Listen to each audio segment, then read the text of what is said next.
Social exclusion is a complex and multidimensional process that involves the lack of or denial of resources, rights, goods and services and the ability to participate in the normal activities available to the majority of people in a society. There are 4 types of social exclusion: social, cultural, economic and political. David Sibley's research shows that varied forms of spatial exclusion reinforce and maintain social boundaries in society. His work highlights the marginalisation of minority groups and women and describes how psychologically rooted fears of the other are reproduced in society in the form of boundaries. The underclass is a group of people who are not able to participate in certain basic activities, usually referring to the unemployed. The underclass is situated below the working, middle and upper classes. There are 4 rankings of an underclass. An impoverished underclass is those that own little income and wealth. A jobless underclass is those who cannot obtain the means to survive because of a lack of jobs, for example in cities of industrial decline. An educational underclass is those who are impoverished because of a lack of education. And an underclass that violates idle class values describes poverty resulting from behaviours that do not align with the dominant culture in society, for example a rise in gang culture. Non-participation or the denial of access to key activities and services within a society are usually the result of factors that lay outside of the individual's or group's control. This would point to Marxism with its structuralism approach. Marxists would argue that the system imposes restrictions upon the behaviours and opportunities of individuals, and that these behaviours are a reflection of the economic forces that influence the system. In many contemporary Western societies, this system is the product of neoliberal principles which have become a powerful framework that structure urban and city life to this day. Harvey, 2010, argues that the actual practices of neoliberalism always entailed blatant support for finance capital and capitalist elites, and that this has not fundamentally changed. Such practices are justified by appeal to the dubious proposition that a rising tide of capitalist endeavour will lift all boats, or that the benefits of compound growth will magically trickle down. But this is not the case, and social exclusion persists. The index of multiple deprivation statistics show that the East London boroughs of Tower Hamlets and Newham have consistently been 2 of the 5 most economically deprived local authorities in England every year between 1999 and 2009. The Westminster borough geographically and structurally has deep political ties, hence why these areas were chosen for this video.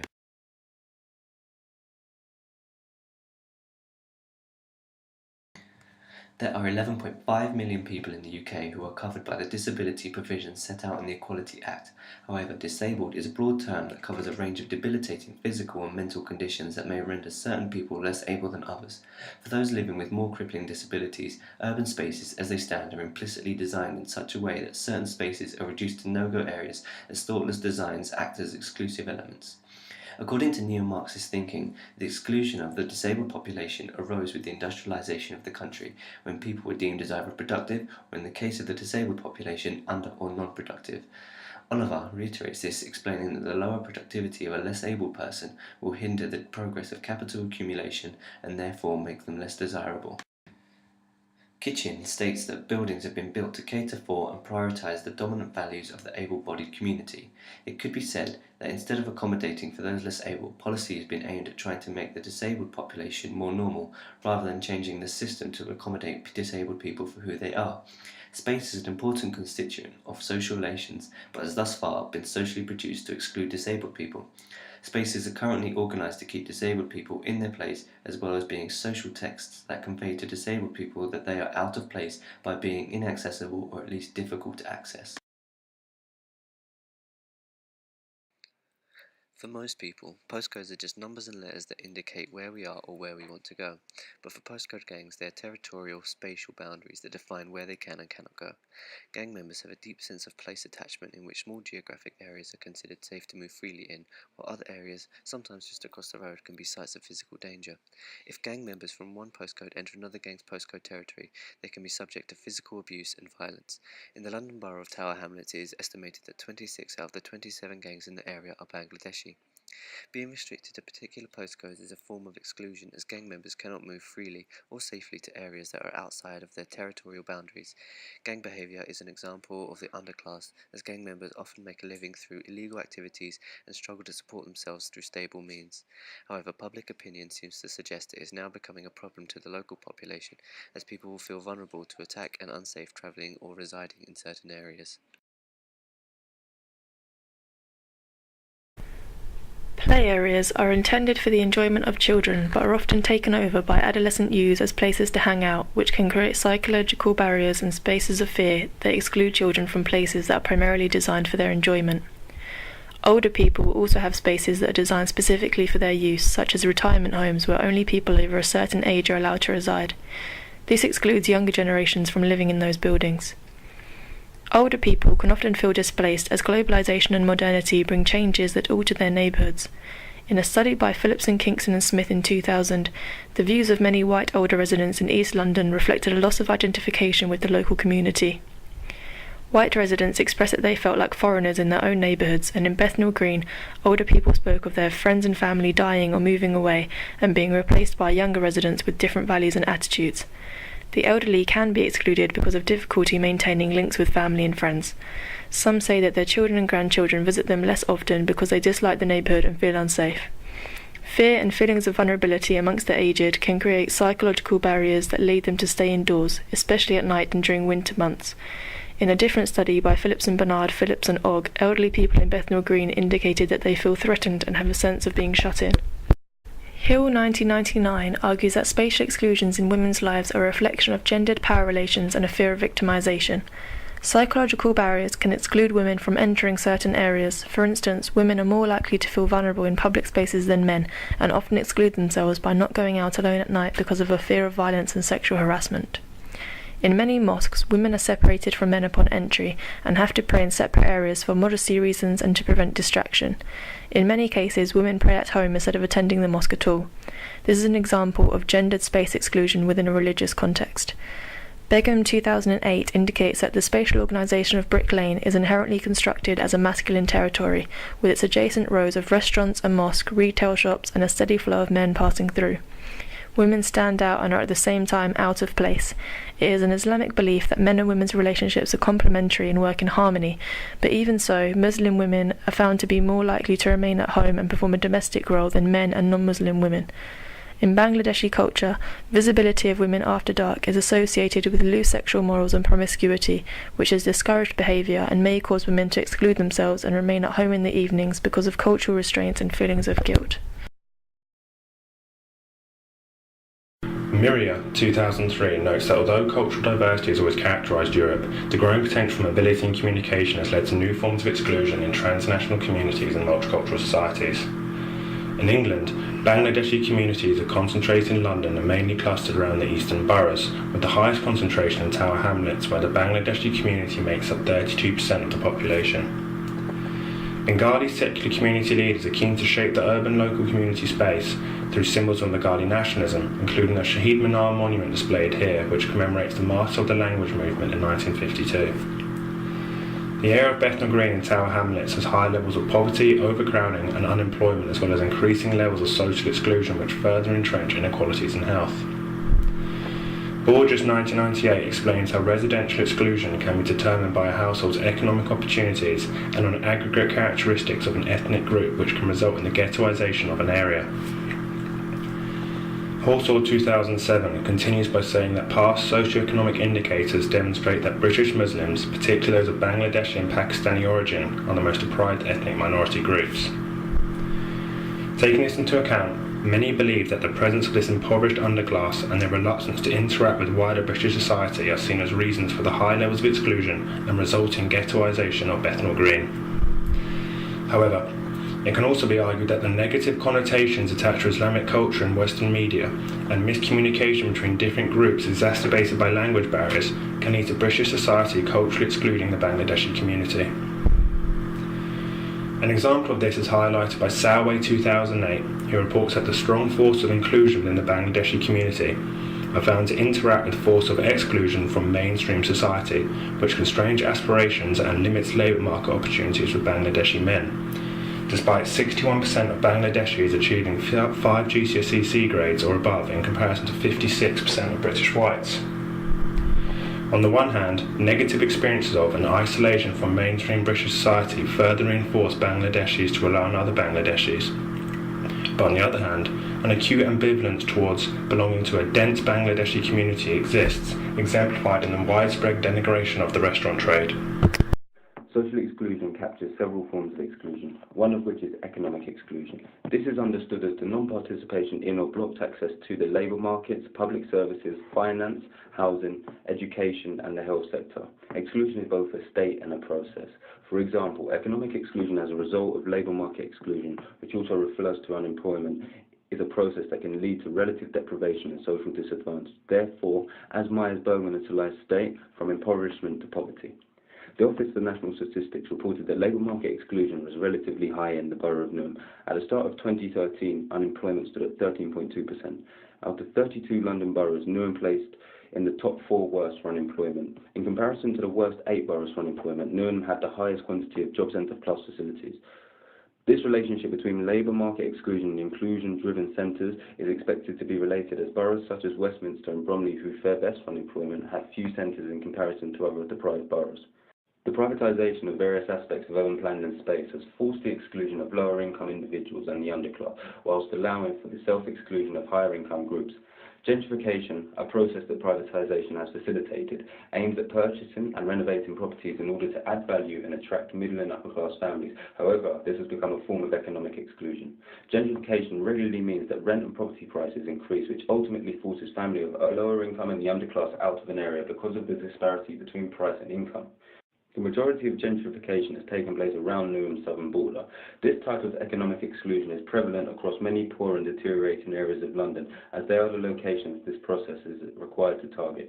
This type of exclusion can be seen through the socio-spatial settlement patterns within Newham, whereby the rich and the poor are divided physically, but also through psychological barriers, resulting from the negative stigma related to those of low income and the underclass.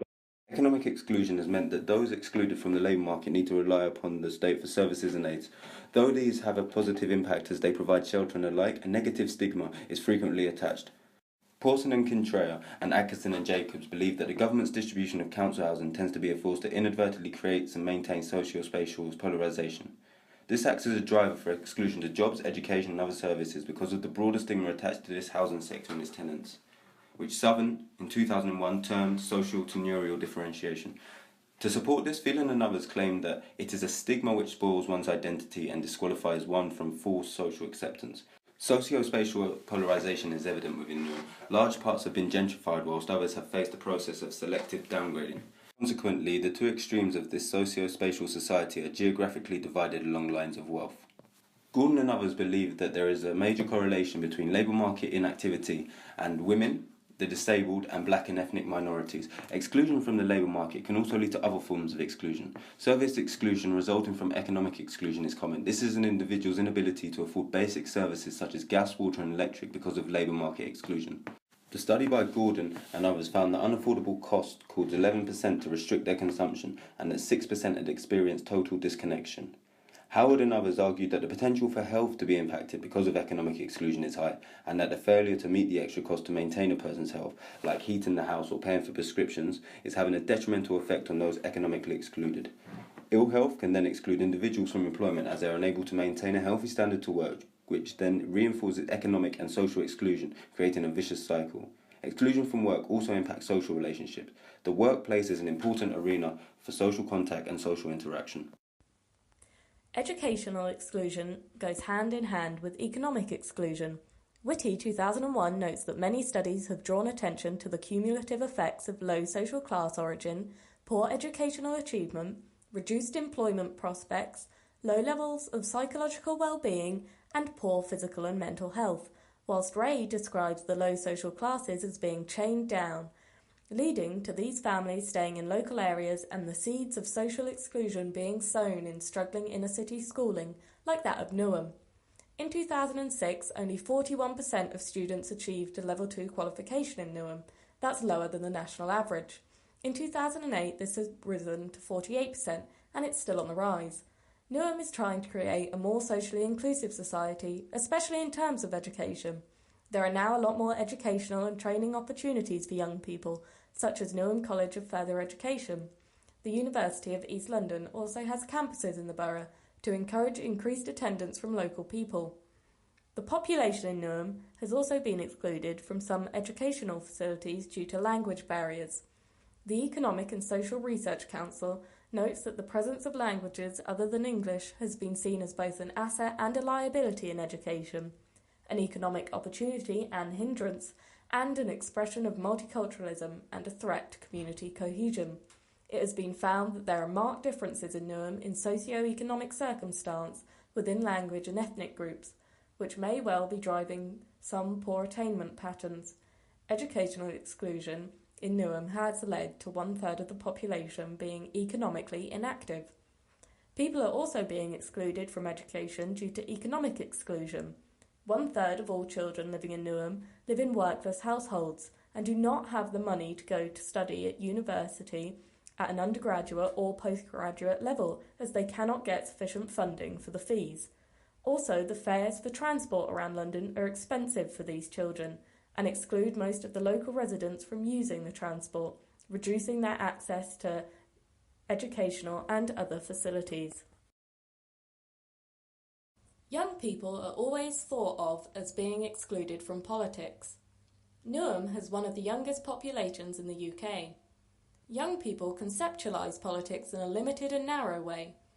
They perceive the subject as boring and irrelevant. Their lack of knowledge and understanding of politics, and the difficulties they perceive in trying to grasp the subject, causes them to exclude themselves from the subject as they have limited and insufficient access to political matters. The lack of opportunity to engage in the political process excludes young people further. Areas such as Newham have tried to rectify this by introducing a youth council. The youth councillors represent the interests of Newham's young people aged under 18. The young mayor promotes the interests of the borough's young people. The current Newham young mayor is 15-year-old Yassine Bucks. The aim of introducing a youth council is also to introduce younger people to politics in the hope that they will engage with the political process at a young age and continue to as they get older. Another example of an attempt to make politics more inclusive of younger people was seen in the Scottish referendum in 2014. The vote was opened up to 16 and 17-year-olds, and it was seen that 109,533 youngsters registered to vote. This shows that if given the opportunity to get involved in a subject young people are passionate about, they will. It has been argued that within a democratic society like the UK, corruption is a force that excludes the public from politics, both forcibly and voluntarily. Warren in 2006 and Johnston in 1986 highlighted how corruption negatively affects democracies. According to one of Warren's later papers, corrupt actions, practices and institutions undermine the means through which inclusions are enabled by breaking principal-agent relations between constituents and representatives. Once the notion that governments are not making decisions that are justifiable and publicly available, then the public may start to voluntarily exclude themselves. Corruption diminishes the ability for political action. If people cannot achieve political objectives as a result of powerful entities and corrupt officials' decisions to warp policies for gains that benefit a few and harm many, then individuals will see no reason to further take part as their opinions will not be considered. Essentially, political corruption attacks democracies by excluding people from the decisions that affect them. Warren says this has also led to the self-exclusion from political process to focus on a sphere of activity in which they can control.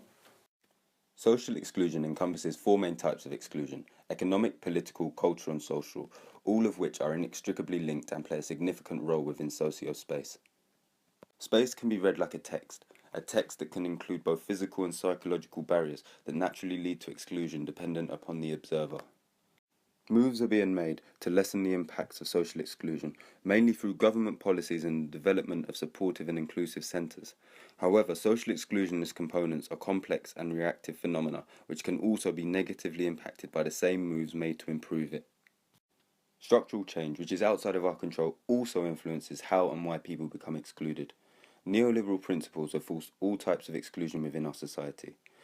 When neoliberal principles are implemented alongside globalization, exclusion becomes widespread, affecting various aspects of society both directly and indirectly. The boroughs of Newham and Tower Hamlets have experienced rapid demographic and social change, which is often accompanied by exclusion, forced and voluntary. If social exclusion persists, its effects will continue to be visible in Britain's socio-space.